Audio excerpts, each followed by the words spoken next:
بسم اللہ الرحمن الرحیم۔ اللہ تبارک و تعالیٰ کے پاکیزہ نام سے آغاز کرتے ہیں جو بہت مہربان نہایت رحم والا ہے۔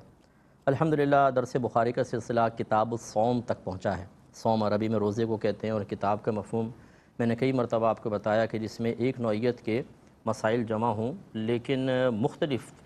جیسے کتاب الصلاۃ تو اس میں نماز کے مختلف مسائل، جیسے طہارت کے بھی آ جاتے ہیں اس میں بعض اوقات، اور فرائض ہیں، واجبات ہیں، ایسے روزے کے بارے میں کہ روزہ سنت ہے، نفل ہے، فرض ہے، کب ٹوٹ جاتا ہے، کب اس کے اوپر کفارہ ہے، کب اس کا فدیہ وغیرہ ہے، ایسی حدیثیں امام بخاری رحمۃ اللہ علیہ نے اس حصہ کتاب میں جمع کی ہیں۔ 1970ویں حدیث پاک پر ہم پہنچے تھے۔ حضرت عائشہ صدیقہ رضی اللہ تعالی عنہا اس کی راویہ ہیں۔ یہ کہتی ہیں کہ نبی کریم صلی اللہ علیہ وسلم کسی مہینے میں شعبان سے زیادہ روزے نہیں رکھا کرتے تھے، اور آپ فرماتے تھے کہ تم اتنا عمل کرو جس کی تم طاقت رکھتے ہو، کیونکہ اللہ تعالیٰ تمہیں اجر دینے سے نہیں اکتائے گا، ہاں تم اکتا جاؤ گے، عمل کر کر کے اکتا جاؤ گے۔ اور نبی کریم صلی اللہ علیہ وسلم کو وہ نماز سب سے زیادہ محبوب تھی جس پر دوام و استمرار اختیار کیا گیا ہو، چاہے وہ نماز مقدار میں کم ہو، اور جب نبی کریم صلی اللہ علیہ وسلم کوئی نماز پڑھتے تو اس پر دوام فرماتے۔ تو اس میں چند باتیں ہیں۔ پہلی بات تو یہ کہ نبی کریم صلی اللہ علیہ وسلم شعبان میں بکثرت روزہ رکھتے تھے، اور اس کی کئی وجوہات ہیں۔ ایک وجہ اس کی یہ بیان کی ہے کہ شعبان میں چونکہ لوگوں کے نامہ اعمال اللہ تعالیٰ کی بارگاہ میں پیش ہوتے ہیں، تو رحمت کونین صلی اللہ علیہ وسلم عرض کرتے تھے اللہ کی بارگاہ میں کہ میں اس لیے یا رب کریم روزہ رکھتا ہوں تاکہ تیری بارگاہ میں جب میرا عمل اٹھایا جائے تو میں روزے سے ہوں۔ ایسے ہی رمضان کی تیاری کے سلسلے میں اس میں ایک حکمت پوشیدہ ہے کہ جب انسان شعبان میں روزے رکھتا ہے تو نفس پہلے سے ہی بھوک اور پیاس کا عادی ہو جاتا ہے، پھر جب رمضان کے روزے رکھتا ہے تو اس کو کوئی زیادہ تکلیف نہیں ہوتی۔ آپ یہ دیکھیں کہ جو شعبان کے آخری دن تک خوب پیٹ بھر کے کھاتے پیتے رہتے ہیں، پھر جب رمضان کے مہینے کی اچانک مشقتیں نفس پر غالب ہونا شروع ہوتی ہیں تو بسا اوقات نفس ان کا مقابلہ نہیں کر پاتا، خصوصاً ٹین ایج کے جو ہمارے بچے ہوتے ہیں یہ ہمت ہار جاتے ہیں۔ یہ والدین کا قصور ہوتا ہے کہ ان کو پہلے سے تیاری نہیں کرواتے۔ اور اسی طریقے سے ایک روایت میں یہ ہے کہ رمضان کی تعظیم میں شعبان کے روزے رکھو، کہ بھئی مہمان آ رہا ہے اور مہمان کی تعظیم میں گھر کو سجایا جاتا ہے، اہتمام کیا جاتا ہے، دعوت وغیرہ مخصوص کھانے بنائے جاتے ہیں۔ ایسی جب رمضان آ رہا ہے تو اس کا بھی استقبال کرو، اور اس کا بہترین طریقہ ہے روزے رکھنا۔ تو نبی کریم صلی اللہ علیہ وسلم روزے رکھتے تھے، اور پھر سرکار کا یہ فرمان کہ تم اتنا عمل کرو جس کی تم طاقت رکھتے ہو، کیونکہ اللہ تبارک و تعالیٰ تمہیں اجر دینے سے نہیں اکتائے گا، ہاں تم عمل کر کر کے اکتا جاؤ گے۔ تو اس سے اپنے اوپر ضرورت سے زیادہ عبادت کے بوجھ لادنے کی ممانعت ہے۔ بالکل دیکھیں، یہ بارہا میں آپ کو عرض کر چکا ہوں کہ اللہ تبارک و تعالیٰ کسی چیز کے اثر کو قبول کرنے سے پاک و صاف ہے، نہ تو کسی کے گناہ اس کو نقصان پہنچاتے ہیں یا رنج یا ملال میں مبتلا کرتے ہیں، نہ کسی کی عبادت سے اس کو وہ خوشی ہوتی ہے اس طریقے جیسے آپ اور میں خوش ہوتے ہیں۔ اگر اللہ تبارک و تعالیٰ اثر قبول کرے تو وہ ہم جیسا ہو، کیونکہ جب کوئی اثر قبول کرتا ہے تو اس کا کوئی نہ کوئی نتیجہ نکلتا ہے کہ اس اثر کے تابع ہو کے کچھ افعال ہم سے صادر ہوتے ہیں۔ مثلا کوئی فقیر آ کر اگر ہم سے بڑے رو کر مانگتا ہے تو اس کا ایک اثر ہمارے قلب پر ہوتا ہے اور ہم فوراً سے کچھ دے دیتے ہیں۔ ابھی جو ہم نے دیا یہ ایک اثر کے قبول کرنے کا نتیجہ ہے، گویا کہ کم از کم اس دینے کے سلسلے میں میں اس اثر کا محتاج تھا، اور اللہ تبارک و تعالیٰ کسی چیز کا محتاج نہیں۔ لہٰذا یہ سوچنا کہ گناہگار کو مایوسی سے نکالنے کے لیے بہت بہتر ہے کہ گناہگار یہ سوچے کہ شاید اب میری بخشش تو نہیں ہوگی، ہو سکتی ہے آپ کے گناہوں نے اللہ کا کچھ نہیں بگاڑا ہے، اللہ پہ اس کا کوئی اثر نہیں ہوا، لیکن آپ کو چاہیے کہ آپ توبہ کریں اور اللہ کے دامن رحمت میں آئیں۔ ایسے ہی اگر کوئی شخص نیک اعمال کرتا ہے اور یہ سوچے میں جتنے زیادہ نیک عمل کروں گا اتنا شاید میں اللہ کے قریب ہوتا چلا جاؤں گا، ایسا نہیں ہوتا ہے۔ آپ زیادہ عمل کرتے جائیں گے، حد تک ایک وقت آئے گا کہ اکتا جائیں گے، کیونکہ آپ اگر صحت مندی میں کر رہے ہیں تو بیماری آ سکتی ہے، اگر ابھی آپ کے پاس فراغت ہے کل مصروفیت آ سکتی ہے، ابھی جوانی ہے کل بڑھاپا آ سکتا ہے، تو پھر آپ وہ عمل آپ کا منقطع ہو جائے گا، اور یہ چیز صحیح نہیں ہوتی۔ ایسا عمل اختیار کرنا چاہیے جو مطلب بالکل آدمی ہر قسم کی حالت میں ادا کر سکے، اس کو اپنا سکے، چاہے حالت صحت میں ہے، بیماری میں ہے، مصروفیت میں ہے، فراغت میں ہے، جوانی میں ہے، بڑھاپے میں ہے، وہ آسانی سے ان اعمال کو کر سکے۔ بس یہ ہمارے نبی کریم کا کی تعلیم ہے، قولی تعلیم یہی ہے، ہمیں اس سے استفادہ کرنا چاہیے۔ اور نبی کریم صلی اللہ علیہ وسلم کو وہ نماز سب سے زیادہ محبوب تھی جس پر دوام اختیار کیا جائے، چاہے وہ نماز کم ہو۔ اس سے دیکھیں معلوم ہوا کہ آپ 2 رکعت نفل پڑھیں لیکن پورے خوش و خضوع کے ساتھ اللہ کی رضا کے لیے، یہ ان 1000 نوافل پر بھاری ہے جن میں دل غافل ہو۔ اسی طریقے سے آپ 10 بار درود پاک پڑھیں، اگر زیادہ خوش و خضوع ہے 50 بار پڑھ لیں، 100 بار پڑھ لیں۔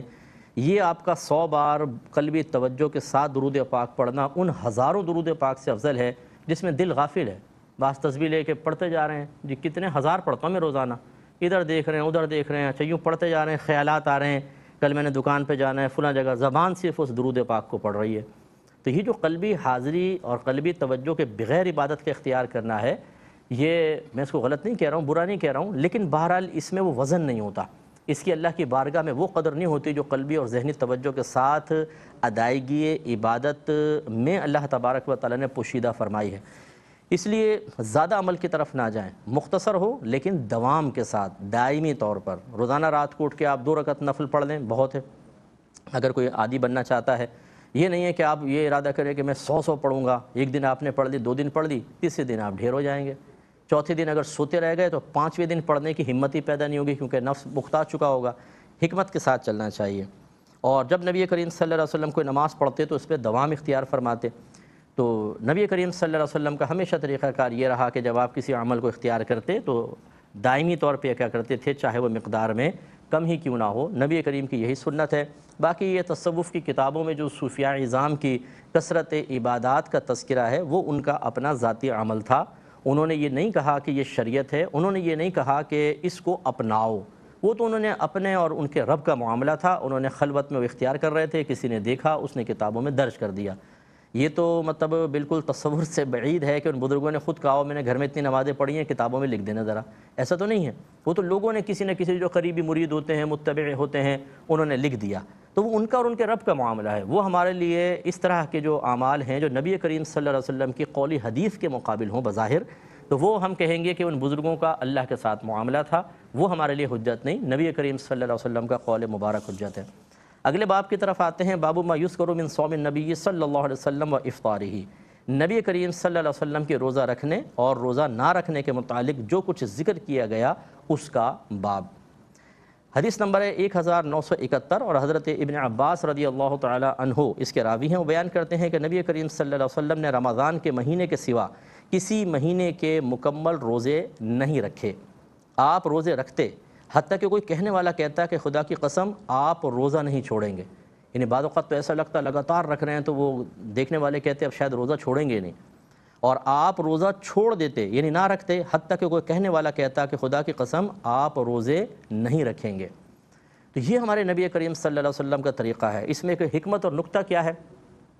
نبی کریم صلی اللہ علیہ وسلم جانتے ہیں کہ آپ کا عمل مبارکہ کتابوں میں لکھا جائے گا اور قیامت تک کے لوگ اس کو اختیار کریں گے۔ اگر میرے آقا صلی اللہ علیہ وسلم روزہ نہ رکھتے تو نہ رکھنے ہی سنت بن جاتا اور لوگ روزے کی نعمت سے رمضان کے علاوہ یعنی محروم رہتے۔ اگر سرکار لگاتار رکھتے جاتے تو وہ واجب ہو سکتا تھا، تو پھر رکھنا ہی، اور اس میں لوگ مشقت میں مبتلا ہو جاتے۔ اس لیے رحمت کونین صلی اللہ علیہ وسلم نے مختلف اعمال اختیار فرما کر جواز امت کے لیے کبھی اختیار کیا اور کبھی ترک کیا، تاکہ جو جس بھی چیز سے استفادہ کرنا چاہے اس کی سنت رسول سے نسبت ہو جائے گی، اور اس کو اس عبادت کی ادائیگی کے ساتھ ساتھ نبی کریم صلی اللہ علیہ وسلم کی سنت کی ادائیگی کا ثواب بھی ملے گا۔ اب اگر کوئی کسی مہینے میں روزہ رکھنا چاہتا ہے، یہ بھی نبی کریم کی سنت، اور کوئی روزہ نہیں رکھنا چاہتا، یہ بھی سنت کریمہ ہے، یہ بھی نبی کریم صلی اللہ علیہ وسلم نے تعلیم امت کے لیے کیا ہے۔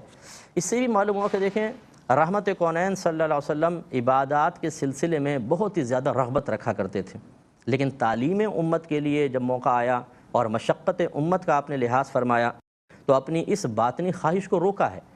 اور آپ نے روزے ترک کیے ہیں۔ جس وقت آپ روزے نہیں رکھتے تھے، کیا اس وقت آپ کو روزے کی رغبت نہیں تھی؟ کیا آپ نہیں جانتے تھے کہ ایک ایک روزے کا کیا کیا آپ کو ثواب مل سکتا ہے؟ لیکن آپ لیڈر تھے، آپ رہنما تھے، آپ ایک پیشوا تھے، آپ ایک مقتدا تھے، اور مقتدا ایسے ہی ہوتے ہیں۔ تو اس میں ان حضرات کے لیے بھی بہت بڑا درس ہے کہ جن کے متبعین ہیں انہیں چاہیے کہ کوئی بھی ایسا عمل اختیار نہ کریں کہ متبعین ان کی محبت میں اختیار کر کے مشقت میں مبتلا ہو جائیں۔ نرمی اور آسانی یہ نبی کریم کا طریقہ ہے۔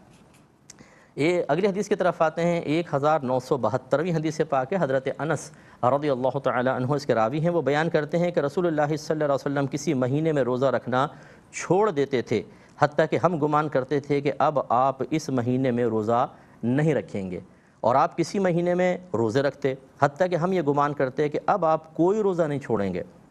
اور تم جب بھی آپ کو رات میں نماز پڑھتے دیکھنا چاہو، یعنی اب لوگوں کو مخاطب کر کے کہتے ہیں اگر تم لوگ نبی کریم صلی اللہ علیہ وسلم کو رات میں نماز پڑھتے ہوئے دیکھنا چاہو تو آپ کو نماز پڑھتے ہوئے دیکھ لو گے، اور جب تم نبی کریم صلی اللہ علیہ وسلم کو رات میں سوتا ہوا دیکھنا چاہو تو آپ کو سوتا ہوا دیکھ لو گے۔ یعنی خلاصہ کلام یہ ہے کہ نبی کریم صلی اللہ علیہ وسلم کا طریقہ کار یہ تھا، کبھی روزے رکھتے تھے بکثرت، کبھی چھوڑتے تھے، اور رات میں سرکار کا روٹین یہ تھا کہ آپ سوتے بھی تھے اور جاگتے بھی تھے۔ یہ نہیں ہے کہ پوری پوری رات آپ مسلسل جاگ رہے ہوں، جس کی وجہ سے گھر والوں کے حقوق میں کوتاہی ہو رہی ہو، یا مسلسل سو رہے ہوں اور اللہ تبارک و تعالیٰ کی طرف میلان نظر نہ آئے۔ یہ ہے ایک اچھا طریقہ کار کہ اعتدال، اپنا بھی ایک حق ہے، نفس کا حق ہے، زوجہ کا حق ہے، بچوں کا حق ہے، دوستوں کا حق ہے، اور پھر اللہ کا بھی حق ہے۔ ان سب حقوق کو پورا کرنا یہ ہے کمال۔ جب ہم حد اعتدال سے ہٹ جاتے ہیں اور یہ سمجھتے ہیں کہ شاید ہم کسی کے حقوق کو تلف کر کے بھی اللہ کی بارگاہ میں کوئی مقام پا سکتے ہیں، تو یہیں سے وہ مسٹیک پیدا ہوتی ہے، خرابی پیدا ہوتی ہے، اور انسان اللہ تبارک و تعالیٰ کے راستے کے بجائے نفس اور شیطان کے راستے پہ بعض اوقات چل پڑتا ہے، کیونکہ وہ حقوق کی کوتاہی کر رہا ہوتا ہے، اس کی ادائیگی میں کوتاہی۔ مثال کے طور پہ بیوی بچوں پہ توجہ نہیں ہے، صوفی صاحب تسبیح لے کے مسجد میں پہنچ جاتے ہیں روزانہ، نہ کمانے کی فکر نہ کسی چیز کی۔ اب یہ نہیں پتہ کہ بیوی کہاں سے خرچہ پورا کر رہی ہے، کس سے مانگتی ہے، کیا کرتی ہے، برتن دھو رہی ہے بیچاری، یا پھر وہ کپڑے دھو رہی ہے، ٹیوشنز پڑھا رہی ہے، کس طریقے سے گھر کا خرچہ چل رہا ہے۔ نہیں، وہ صوفی صاحب تسبیح لے کے اللہ کو راضی کرنے میں لگے ہوئے ہیں۔ بھائی یہ کوئی نبی کریم کا طریقہ کوئی ہے؟ رحمت کونین صلی اللہ علیہ وسلم نے یہ تو تعلیم نہیں دی ہے۔ تو یہ ہے وہ اعتدال۔ حضرت انس کہتے ہیں اگر تم چاہو تو نبی کریم کو دیکھو سوتے ہوئے بھی نظر آئیں گے رات میں، اور عبادت کرتے ہوئے دیکھنا چاہو تو عبادت کرتے ہوئے بھی نظر آئیں گے۔ یہ ہے ایک اعتدال والی صورت جو ہم سب کو اختیار کرنی چاہیے۔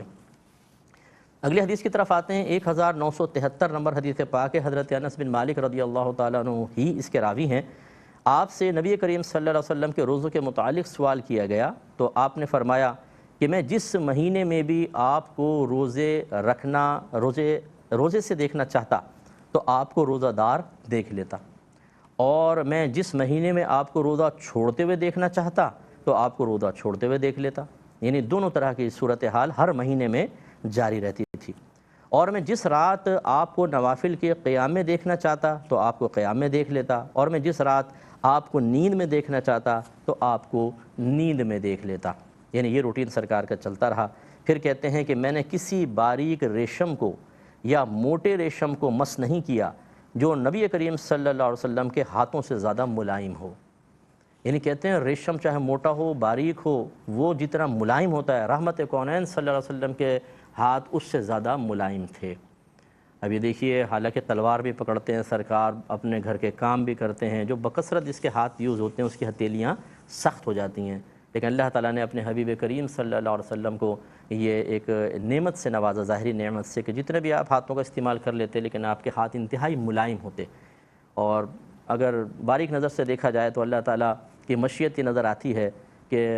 اللہ تعالیٰ نبیوں کو ہر اس چیز سے محفوظ رکھتا ہے جو کسی دوسرے کے لیے باعث کراہت یا باعث تکلیف بن جائے۔ اب اگر ہاتھ ملائیں، اور ہاتھ بعضوں کے اتنے کھردرے ہوتے ہیں، ہم لوگ بھی ملاتے رہتے ہیں سینکڑوں، اب تو خیر کرونا کی وجہ سے نہیں ملاتے، لیکن جب تک ملاتے رہے ہزاروں لوگ ہاتھ ملاتے ہیں، بعضوں کے ہاتھ اتنے سخت ہوتے ہیں لگتا ہے دو لکڑیوں کے درمیان ہاتھ دے دیا ہے، اتنا سخت ہاتھ ہوتے ہیں کہ وہ بیچاروں کے یقینی سی بات ہے کوئی ہتھوڑا وغیرہ چلاتے ہوں گے یا کوئی اور کام کرتے ہوں گے۔ لیکن اب اگر نبی کریم صلی اللہ علیہ وسلم کا دست اقدس بھی سخت ہوتا تو کوئی ہاتھ ملاتا اس کو تکلیف ہو جاتی، تو اللہ تعالیٰ نے ہاتھوں کو ایسا ملائم کیا کہ اس ہاتھ ملاتے بھی کوئی تکلیف محسوس نہ کرے۔ یہ اللہ تعالیٰ کا خصوصی سرکار پر کرم تھا۔ اور کہتے ہیں کہ اور نہ میں نے رسول کریم صلی اللہ علیہ وسلم کے بدن مبارک کی خوشبو سے زیادہ مشک و عنبر کی خوشبو سونگھی۔ یعنی ہزاروں خوشبوئیں حضرت انس بن مالک رضی اللہ تعالیٰ عنہ نے سونگھی، لیکن جیسا رحمت کونین صلی اللہ علیہ وسلم کے بدن اقدس سے خوشبو آتی تھی، اور یہ قدرتی خوشبو تھی۔ سرکار اگرچہ تعلیم امت کے لیے ظاہری خوشبو بھی استعمال فرماتے، لیکن اگر آپ نہ استعمال کرتے تب بھی آپ کے پسینہ مبارکہ میں گلاب سے زیادہ بہترین خوشبو تھی۔ یہ اللہ تعالیٰ نے وہی جو میں نبی حکمت بیان کی کہ اللہ تعالیٰ نبیوں کو کوئی ایسی چیز عطا نہیں فرماتا جس سے کسی کو تنفر محسوس ہو، نفرت محسوس ہو، کوئی نفرت محسوس کر کے دور بھاگ جائے، کیونکہ یہ اس کے لیے برود قیامت ایک حجت بن سکتا تھا کہ یا رب کریم میں اس لیے اس نبی کے قریب نہیں گیا کہ اس چیز سے مجھے کراہت محسوس ہوئی۔ تو اللہ تبارک و تعالیٰ نبیوں کو ہمیشہ اعلیٰ خاندان میں پیدا کرتا ہے، وہ مردانہ وجاہت کے ساتھ ہوتے ہیں، خوبصورت ہوتے ہیں، انہیں نعمتوں سے نوازتا ہے، انہیں کبھی کوئی ایسی بیماری نہیں ہوتی جس سے کسی کو کراہت محسوس ہو۔ اخلاقیات کے اعتبار سے دیکھیں، عادات و اطوار کے اعتبار سے دیکھیں، کسی کے لیے کوئی باعث تکلیف نہیں۔ اب کوئی شرعی عذر رہ ہی نہیں سکتا کسی کے پاس کہ بھئی تمہارے بھاگنے کی وجہ کیا ہے۔ کوئی تو ایسا ہوتا ہے نا، اعلیٰ خاندان کا ہے جی، ادنا خاندان کا ہے، اس لیے کراہت محسوس ہو رہی ہے، شکل صحیح نہیں ہے اور دیگر بیماریاں ہیں، اسمیل محسوس ہو رہی ہے۔ نبی کے اندر کچھ بھی نہیں ہوتا، پاکیزگی پاکیزگی، صفائی صفائی، تو پھر بھاگنے کی ضرورت کیا ہے؟ تو گویا کہ یہ ایک اتمام حجت کے لیے ہوتا ہے، اس پر ہمیں توجہ رکھنی چاہیے۔ تو الحمدللہ نیکسٹ پروگرام میں 1984 حدیث پاک کے ساتھ دوبارہ آپ کی خدمت میں حاضری کا شرف حاصل ہوگا۔ وآخر دعوانا ان الحمدللہ رب